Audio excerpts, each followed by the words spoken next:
Police महानिरीक्षक जवन भारपीट कर जेल भेजने के संबंध में महाशय सविनिवेदन यह है कि मैं अरुणा देवी उम्र 75 वर्ष पति ब्रह्मदेव यादव ग्राम बड़ी गोविंदपुर पोस्ट जमालपुर थाना घरहरा का निवासी हूँ।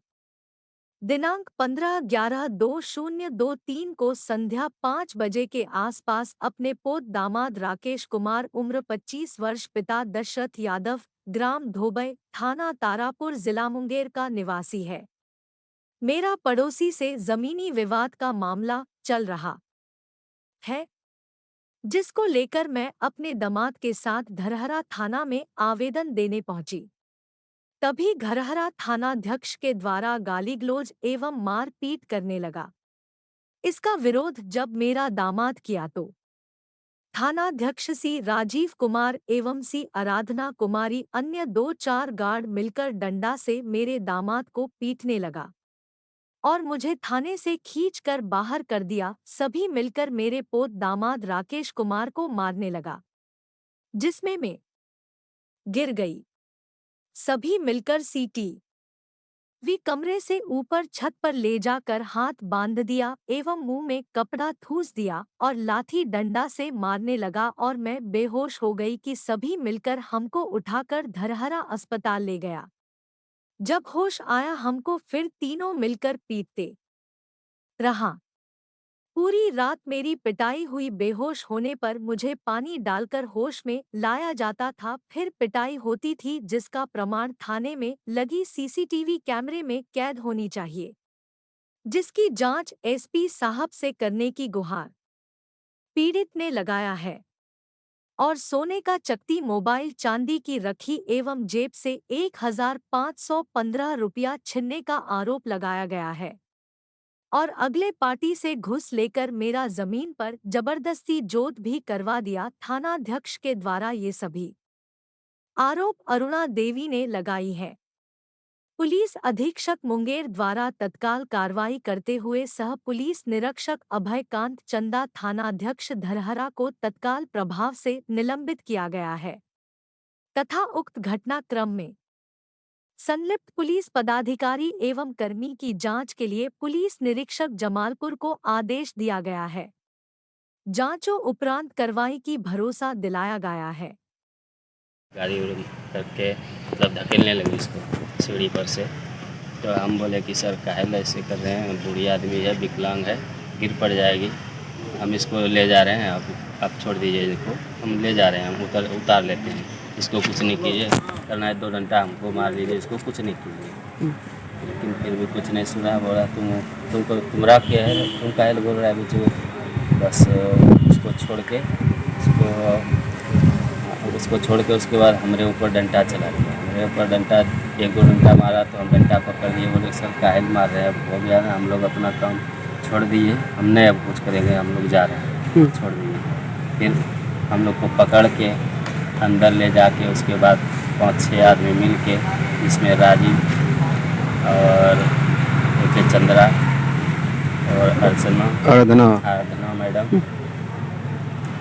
और 3-4 सिपाही और थे उसके साथ में, उसका नाम तो पता नहीं है। तो सब ने मिल के हमको टेबल के नीचे गिरा के उसके बाद पूरा मारने लगा लाठी डंडा से और पैर से। उसके बाद हम बेहोश हो गए। फिर हमको उठा के वहाँ से छत के ऊपर ले गया। वो छत के ऊपर में इतना मारा कि हम उठ नहीं पा रहे थे। तो जब होश आया तो पानी मांगने लगे तो पानी भी नहीं दिया हमको। उसके बाद भी मारते रहा। यहाँ पर जब इतना मारते रहा कि उस टाइम हमको पता नहीं चल रहा था कि मार रहा कि होश में जब आए तो हम पूछने लगे कि हमको काहे मार रहे हैं, क्यों मार रहे हैं, बताइए हमको। फिर भी राजेश सिंह हमको कुछ बताइए नहीं रहा था, सिर्फ मारते जाता था। वैसे बस थोड़ा सा बैठा दिया है, 2 पर्सन ने पकड़ के बैठाया। उसके बाद फिर पूछने लगे कि रुक जाइए बोले। फिर हमको सीना में लात से मतलब जूता से लात से मार के फिर गिरा दिया। फिर बेहोश हुए। फिर हमको पानी दे के फिर होश में लाया। फिर मारा। फिर मारते फिर बेहोश कर दिया। उसके बाद थाना से सब आदमी को निकाल के उसके बाद फिर हमको वहाँ से उतार के नीचे देखे, यहाँ नीचे लोगड़ा दिया था बरामदा पे।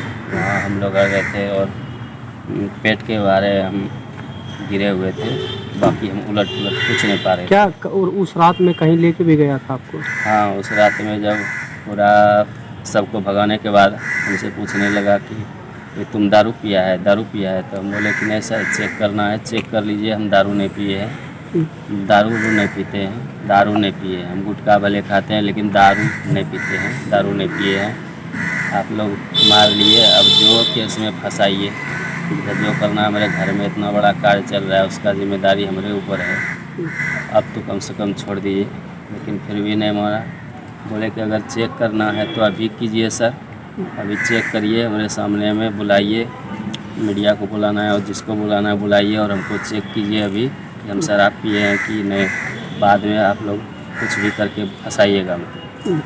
फिर भी नहीं बुलाया, नहीं कुछ किया। उसके बाद सबको जाने के बाद 1-2 घंटा के बाद फिर सब कुछ जाने के बाद हमको गाड़ी में सुला के उसके बाद लेके गया हॉस्पिटल में ले जाके पकड़ के हमको बैठा दिया। उसके बाद वहाँ दवाई देने लगा, तो दवाई लेने से भी हम इनकार किए कि हमको दवाई नहीं चाहिए, हम नहीं लेंगे दवाई। लेकिन बोला कि नहीं, ये दर्द का है, लेना होगा, ले लीजिए, लेना होगा।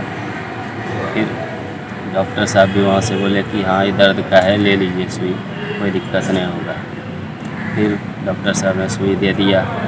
सुई देने के बाद उसके बाद फिर आए, तो आधा घंटा के बाद हमसे फिर मुंह में डाल के फिर चेक किया, फिर कुछ नहीं हुआ, फिर छोड़ दिया। फिर 1 घंटा के बाद फिर ले गया हॉस्पिटल। फिर से उसके बाद वहाँ डॉक्टर के रूम में जाके उनको बैठा दिया बाहर में और केवाड़ को लगा के वो दोनों गप किया अंदर में। हम देख रहे थे, दोनों अंदर में गप किया, क्या क्या किया पता नहीं। उसके बाद सादा पेज लेकर के आया, डॉक्टर साहब कुछ नहीं लिखा उस पर, बोला कि अभी उस पर कुछ नहीं लिखा, सादा पेज बोला कि सदे दे दीजिए, सादा ले लिया। उसके बाद अंदर जाके उस पर क्या लिखा नहीं लिखा, उसके बाद फिर कोई दवाई भी नहीं दिया, उस सादा पेज पे ही कुछ लिखवा के उसके बाद लेके चलाया थाना में आके। उसके बाद हमको जो है बंद कर दिया, बंद करके हमको छोड़ दिया, कुछ नहीं, दवाई ववाई कुछ नहीं दिया। फिर वो मालूम जो कोर्ट कब भेजा आपको? कोर्ट तो कल दिन में